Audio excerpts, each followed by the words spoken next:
Kisha Katolike në Shkodër ka mbajtur pas ditën e së hënës meshën lutjes për shpirtin e Papa Franceskut i ndar nga jeta në moshën 80 vjeçare. Mesha u drejtu nga famultari i Shkodrës Don Blaž Palaj. Në fjalën e tij para besimtarëve Don Palaj u kërkoi të mos friksohemi kurrë nga vdekja, pavarësisht shumë sfidave dhe problemeve me të cilat u ndesh dhe Papa Francesku. Jena në festën më të lumnueshme të krishterënimit, e njëkohësisht besoj të gjithë pikëllum për largimin e Papa Franceskut. Momentin e ringjalljes së Krishtit, gratë të cilat konstatojnë varrin bosh, i kaplon një frikë dhe një herëshi, një gëzim i madh.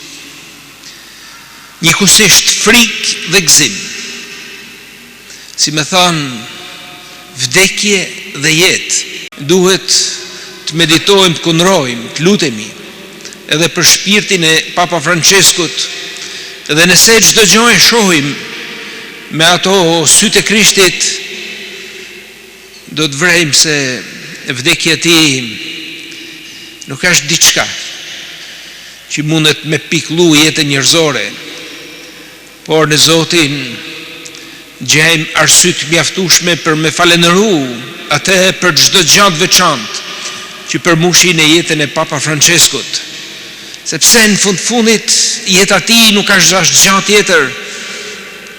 Kur e kena dhuratën e fesë, do të kuptojmë se është thjesht një dedikim i vazhdueshëm, pa marrë parasysh asnjë lloj sakrifice apo privilegjesh, por dëshira e vetme me qëndru gjithmonë besnik Krishtit.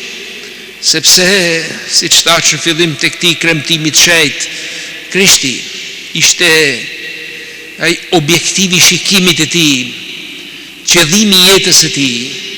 Prandaj edhe nuk mund të vëmë dyshim se nga ky moment e mbrapa gëzon lumnin e Parisit. Mund me marrë edhe si një dhuratë veçantë të çmueshme për jetën tonë, sepse kena nevojë me besu, me shpresu në Krishtin, e mos mu friksu kurrë nga vdekja, dhe pse na përket të gjithëve. Të gjithë do t'i nënshtrohemi tiranisë së saj, por ato të cilët e Zoti i fitojnë në fe, e na jena të fituar të tij në fe, sepse jena këto të thirrur prej tij, merita është e tij që na thret dhe na deshti, prandaj i besojmë. Edhe na dash Zoti të arrijmë një ditë atë moment, atë lidhje të pasgjithshme me të, që nuk na lejon kurrë me u friksu e me dyshu se në te ka jetë të mshushme. Ato të cilët din me qëndru në Krishtin nuk e kanë kurrë frikën e vdekjes, por do të gëzojnë me të në këtë jetë, edhe pse ndoshta mes shumë sfidave e problemeve me të cilat u nesh gjatë gjithë jetës e tij, mund thonë edhe Papa Francesku, por ai i cili qëndron në Zotin është gjithmonë i aftë me te kalu çdo gjë, sepse Zoti është në te dhe asgjë nuk mund ta rivalizojnë atë.